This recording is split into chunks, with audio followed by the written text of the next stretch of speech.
Halo semuanya, kembali lagi bersama saya Madianto. Kali ini kita akan membahas tentang indikator gaya hidup boros yang berlebihan. Merasa bahwa terkadang kehidupan merasa kurang, bukan karena rezeki yang kurang, atau banyaknya masalah yang menimpa, bahkan kesialan. Tapi itu semua datang dari gaya hidup yang terlalu berlebihan.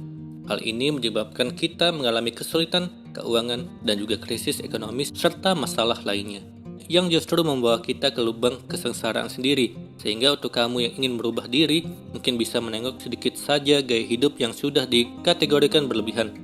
Apa saja? Yang pertama, menekan biaya hidup. Berhemat untuk kebutuhan sehari-hari merupakan tanda di mana gaya hidup kamu terlalu berlebihan. Bahkan terkadang sengaja menekan biaya kebutuhan demi bisa membeli atau menggunakannya untuk kepentingan nafsu belaka. Hal ini bisa menjadi indikator positif bahwa kamu memang memiliki gaya hidup yang berlebihan. Karena faktanya kita hidup dan bekerja untuk memenuhi kebutuhan sehari-hari, dan gaya hidup hanyalah selintas untuk menyenangkan hati. Sayangnya justru banyak orang berpikir sebaliknya. Kedua, selalu berutang. Selanjutnya adalah utang yang selalu ada. Percayalah, untuk kamu yang memiliki utang dan tidak pernah selesai, padahal kalau hanya untuk memenuhi kebutuhan sehari-hari, bisa jadi pendapatan habis begitu saja karena gaya hidup yang berlebihan. Sehingga kebutuhan sehari-hari pun tidak cukup menggunakan pendapatan saja dan harus berutang. Untuk menghindarinya, cobalah kurangi gaya hidup agar kamu juga bisa terbebas dari utang yang tidak kunjung usai. Ketiga, tidak pernah mencatat atau menghitung. Apakah kamu merasa bahwa uang habis begitu saja, tanpa merasa atau tanpa tahu kemana uang tersebut habis? Maka hal tersebut bisa menjadi indikator gaya hidup yang berlebihan. Apakah kamu tahu bahwa mereka yang boros pasti tidak pernah mencatat kemana saja uang tersebut lari? Selain itu, kemana saja uang itu digunakan, umumnya atau layaknya dicatat agar kamu bisa menghitung anggaran yang habis. Tetapi mereka yang boros pasti membiarkannya begitu saja. Hal seperti ini menandakan bahwa sebenarnya uang tersebut habis untuk bersenang-senang dan kamu tidak tahu kemana uang tersebut lari. Karena bersenang-senang tanpa ada batasan juga termasuk salah satu gaya hidup yang berlebihan, yang tentunya dapat membawa dampak buruk pada keuangan. Keempat, tidak memiliki uang tabungan. Apa itu tabungan? Apa juga investasi itu? Pasti sebagian orang yang memiliki gaya hidup berlebih membiasakan mereka menghabiskan uang tanpa ada batasan untuk menyebabkan mereka menjadi kesulitan uang ketika butuh. Untuk itu, kalau kamu sadar tidak memiliki tabungan, dana darurat, investasi, dan sejenisnya, maka kamu harus tahu bahwa gaya hidup yang dijalankan sudah berlebihan dan kelewat batas. Karena menyebabkan pengelolaan uang kamu setiap beberapa waktu menjadi berantakan. Kelima, aturlah gaya hidupmu. Memang kalau membicarakan gaya hidup tinggi akan sulit dipisahkan dengan cara hidup generasi saat ini. Namun kalau kamu orang yang bijak, tidak ada salahnya sesekali bersenang-senang dan menikmati waktu untuk bisa bersantai bersama orang yang disayang, jalan-jalan, traveling, dan berbagai tujuan lainnya. Namun perlu diingat bahwa kebutuhan hidup justru adalah hal yang paling utama, bukan malah gaya hidup yang harus ditonjolkan, terutama karena gengsi atau karena status sosial. Karena manusia zaman sekarang cenderung lebih bijaksana dan lebih jelas dalam mengelola hidup mereka. Karena itu jangan mau kalah dan justru dipecundangi dengan rasa gengsi, tidak memiliki gaya hidup yang tinggi. Itu tadi indikator gaya hidup yang boros dan berlebihan. Mengumpulkan uang alias menabung. Ini salah satu resolusi penting yang harus diwujudkan. Tujuannya demi masa depan keuangan yang lebih baik. Masa iya, selamanya kamu tidak punya tabungan? Gaji habis begitu saja tanpa jejak. Mulailah mengatur keuangan sejak dini, termasuk mengalokasikan dana untuk tabungan. Ini baru yang dasar, belum ke tahap investasi. Memiliki tabungan sangat krusial, apalagi kalau kamu kena musibah, seperti terkena PHK, mendadak sakit, membayar utang, dan kebutuhan lainnya. Tabungan dapat menjadi penyelamat saat kamu tidak punya dana darurat. Sementara isi kantong sudah habis, daripada gali lubang tutup lubang, lebih baik menggunakan dana tabungan. Menabung sebenarnya bisa di mana saja. Hal yang penting yaitu komitmen dan disiplin menyisihkan uang setiap bulan, atau kalau perlu setiap hari. Berikut cara menabung yang paling mudah untuk siapa saja. Yang pertama, sisihkanlah minimal 10% dari gaji ke tabungan. Dalam prinsip dasar mengatur keuangan, anggaran untuk pos tabungan minimal 10% dari gaji atau penghasilan. Mau 20%? Itu akan lebih baik. Kalau kamu sedang dalam tahap belajar Mengelola keuangan, menyisihkan 10% sudah bagus. Kalau gajimu 3 juta per bulan, berarti minimal kamu harus menabung 300 ribu. Langsung sisihkan ketika kamu terima gaji atau penghasilan. Jangan menunggu dari sisa gaji karena biasanya tidak sesuai kenyataan. Inginnya menabung, tetapi lihat pakaian, sepatu, tiket murah. Menabung hanya sekedar angan-angan. Kedua, masukkan dana tersebut ke rekening tabungan. Orang zaman sekarang harusnya sudah melek keuangan.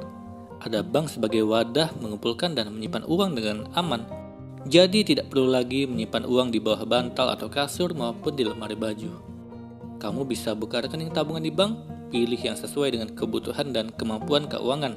Misalnya yang setoran awalnya 50 ribu, bebas biaya administrasi, atau yang menawarkan keuntungan lain.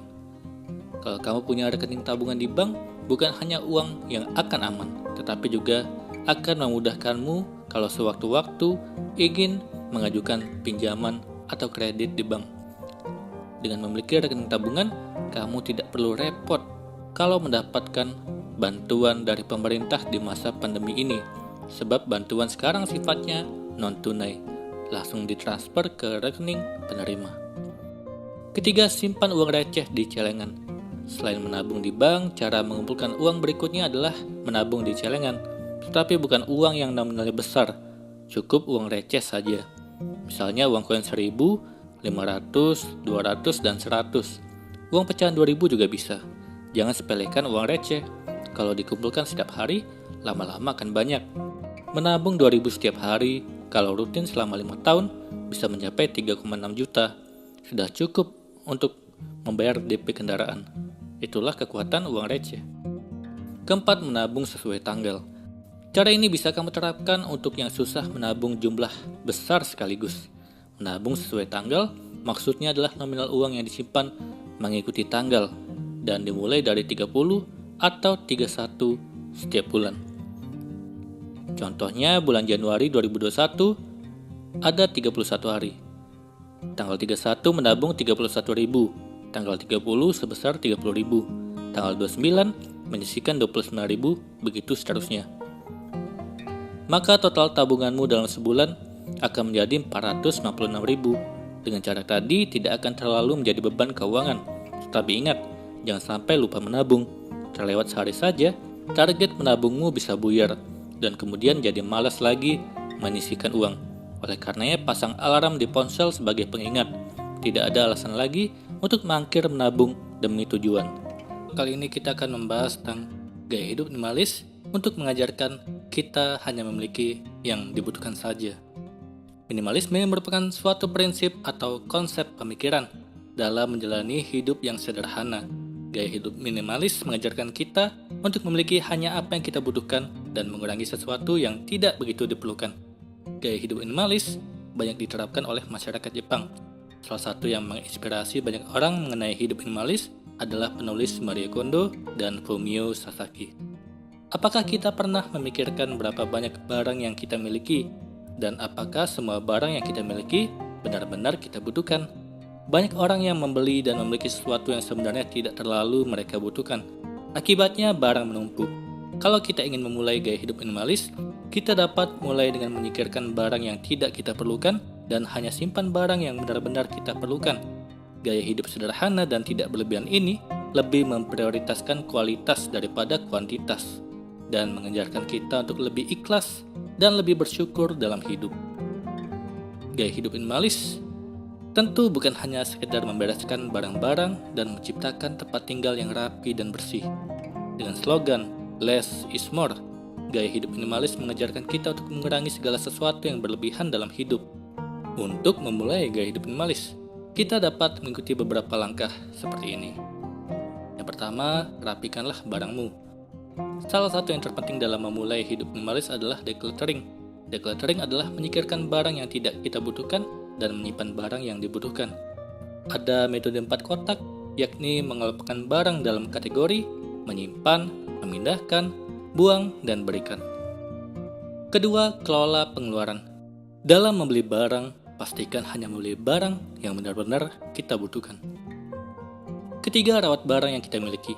Dengan sedikitnya barang yang kita miliki akan membuat kita punya waktu untuk merawat barang tersebut. Kita akan merawat barang tersebut tetap dalam keadaan yang baik.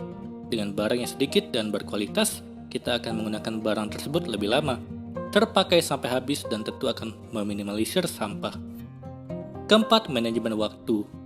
Gaya hidup minimalis bukan hanya bagaimana kita mengelola barang, tapi bagaimana kita mengelola waktu yang kita miliki agar dapat memanfaatkannya secara efisien dan efektif.